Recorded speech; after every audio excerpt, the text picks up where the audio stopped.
What's going on, guys? JPS back for another video, and today we're going to be reacting to 10 things you should never say to an Aussie.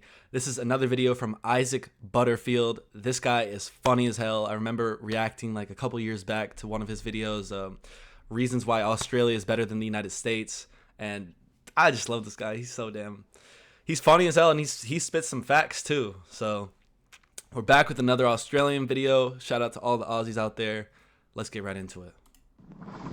What's the point of us spending this money if you're not going to use it, you fucking dickheads? Hilarious! Well done, sir! Australian of the Year goes to that man. G'day, ladies and gentlemen, the Buttsman here. Now let's have a look at 10 things you should never say to a true blue Aussie. But before we do that, we have a sponsor for this video. It's me. I'm sponsoring my own video. That's how good I am. And insane! Number 1, don't you ever tell me to throw a shrimp on the barbie, kid. If you think Australians run around throwing bloody bubblegum shrimp on their barbecues out the back while they enjoy a couple of beers, you are a complete idiot. Once you spend any time down under, you'll learn quick, bloody smart, that shrimp don't exist. No one's ever called shrimp, you racist.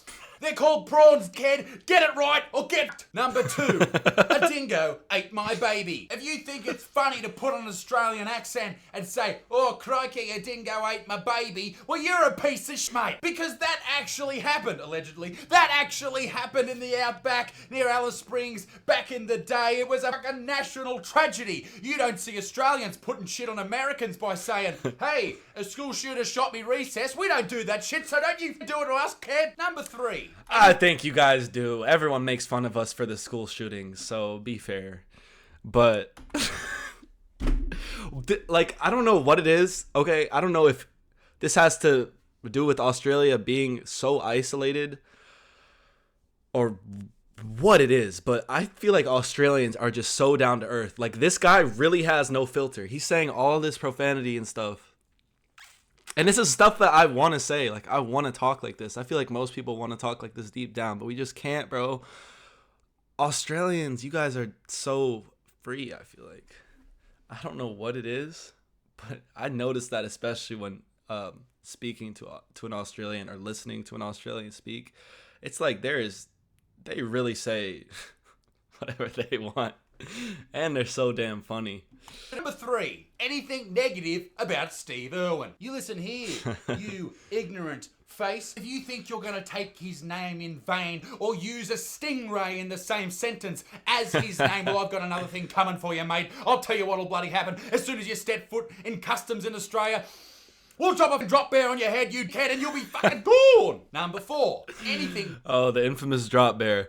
I remember when I was in like a botanical garden or something, and there were some fish swimming, and then I don't know how stingray was brought up, but I remember it brought up, and my mom mentioned Steve Irwin, and that was actually one of my first interactions with the idea of an Australian person. Like, I was a little kid, and she told me about all of that, and yeah, it's sad, very tragic, but you know, Australian legend. Number 4, anything negative about Vegemite. If Steve Irwin is a god of Australia, then Vegemite is the food of the gods. It has more yeast than the Australian female cricket team on a tour of Bangladesh in the steaming fucking heat. And that's a lot of yeast, ladies and gentlemen. Let me tell you right now. That's a lot of yeast. You may have seen some people eat it out of a spoon. Well, let me tell you this. The reason they are repelling in disgust and freaking out about the taste of the Vegemite is because that's not how you fucking eat it, you fucking idiot. You spread it lightly and enjoy the yeasty, pink, I don't know, all that type of shit that I spoke about earlier with the underpants and stuff. You don't shove it in your mouth like a big old spoon in a telly, you fucking ignorant sucker. Number 5. He's right, though. Some people, they take a spoonful of it, or they'll take a bite out of it and expect it to be sweet or taste like Nutella or something, bro.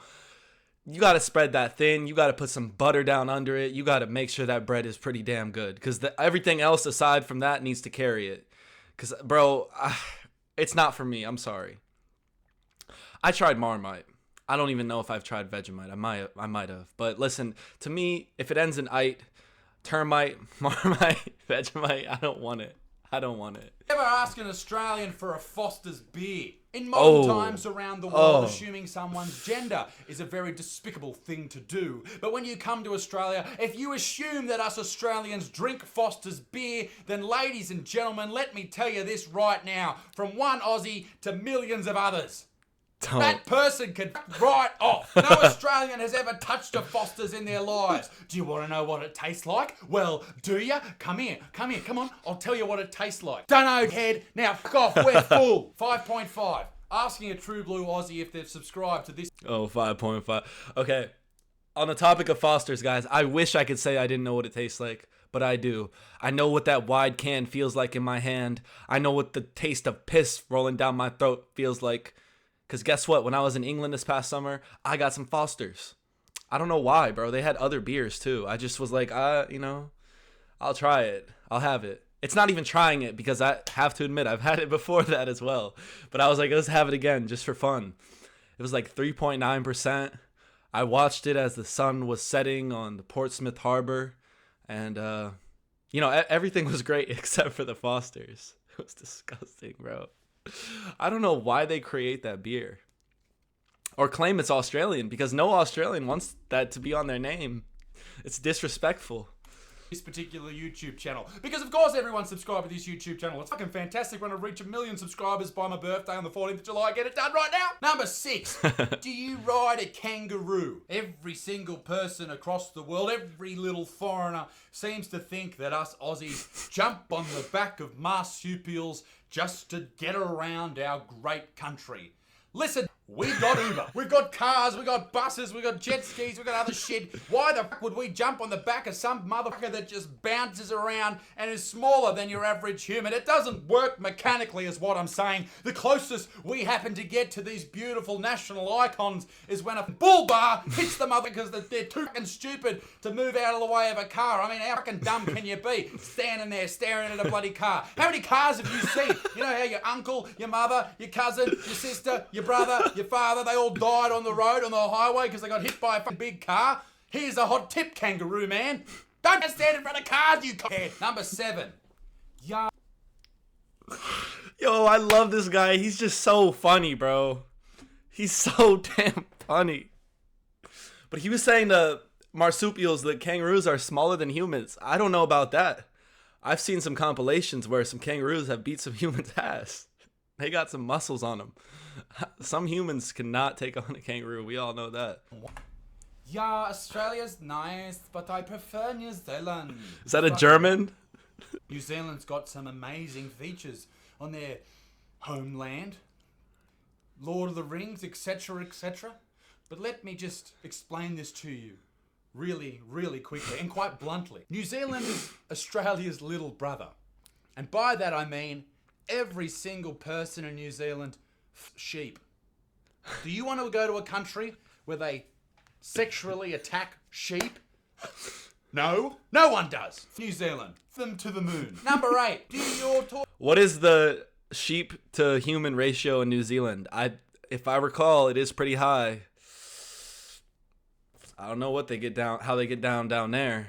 That's even further than down under. They're even more isolated somehow, if that's possible. Number 8, do your toilets flush counterclockwise? Okay, we've heard this a lot. We've seen it on The Simpsons that apparently in Australia the toilets flush counterclockwise. Who gives a which way your shit spins before it leaves the toilet and floats out into the ocean?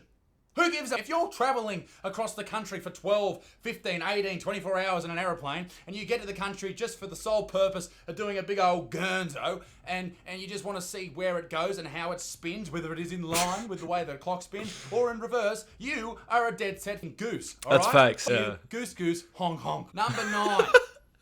Don't try and use the Aussie slang. Don't come up to an Australian and say, "G'day, mate," or even come up to an Australian and say, "How are you going, mate?" All right? You don't understand the vernacular here. The vernacular here works in a very different way, okay? It's not "G'day, mate." It's "G'day, mate." G'day, mate. See that? "G'day, mate." Yeah. Nice and quick. "G'day, mate. How are you going, mate?" is "How you going, mate? How you going, mate? G'day, mate. How you going, mate?" All right?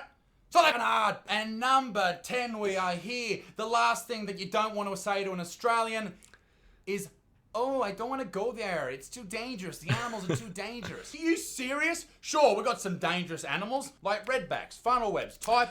Nah, this is a great point too, especially when Americans say that. Come on, listen, I'm afraid of spiders, guys, but if you look at the life expectancy, the violent crime rate in United States cities, it is not more dangerous in Australia, bro. It is not more dangerous. I don't care how many goddamn spiders or crocodiles or exotic, poisonous, dangerous animals you guys have. You cannot get more dangerous in the United States. And plus, forget the guns. People drive like they got no head. Literally, they drive like a chicken with their head cut off. The way people drive over here, guys, it is crazy. Swerving through lanes, no care in the world. I wish an American would say that to me. Oh, I'm afraid to go to Australia. Okay, don't go then. Pans, brown snakes, big of emus, cassowaries, apparently they live here as well. Never seen one, whatever. Blue ring octopuses, massive crocodiles, huge and great white sharks. But at least every dad and his dog doesn't have a semi-automatic weapon that can mow down 40 people in 30 seconds. So in Australia, basically all you have to do is check your shoes for redbacks, and then you don't have to worry about getting shot in the head in the movies. Sounds fair? But there is a group of animals that you need to be aware of if you come here. They are disgusting, freak-like animals. And you know who I'm talking about. I'm talking about Australian cyclists. And this video caught my eye this week when this, I don't want to say Australian legend because he is doing something very illegal. And I don't agree with illegal things. So Are these cyclists going to be drinking beer while cycling? Because that is some legendary stuff. don't do this at home. Don't do this on the road. But this was hilarious. What's the point of us spending this money if you're not going to use it, you kids? Hey, pull over so I can have a chat. Fuck off, you idiot. Use the bike track, you dumb c***. Hilarious! Well done, sir! Australian of the Year goes to that man. Ladies and gentlemen, be a good mother for peace in the Middle East. Me thinks, and I'll see you on Monday, you good fucking human beings. Make sure you subscribe, like the video, and I don't know, send me something because it's fucking hot in here. I just ate a spicy meal with jalapenos, and I'm... I did notice that he was sweating as the video went on. He just started sweating a bit more. I think it's because he's talking at such a pace with such passion. But the bike lane issue, guys, that's a problem in the United States as well. With cyclists biking on the road, and everyone gets frustrated because then you're stuck at like 20 miles per hour max because they're not that fast. I think that's a problem everywhere. I don't know. Anyways, great video. Original link to video will be in description. Make sure you guys subscribe to this guy and show him love because, come on, his videos are too damn good. He's too funny. And that's 10 things you should never say to an Aussie. Noted. I will be going to Australia in the future, so need to take that into account. And yeah, thanks so much for watching, and I'll see you all in the next one. Peace.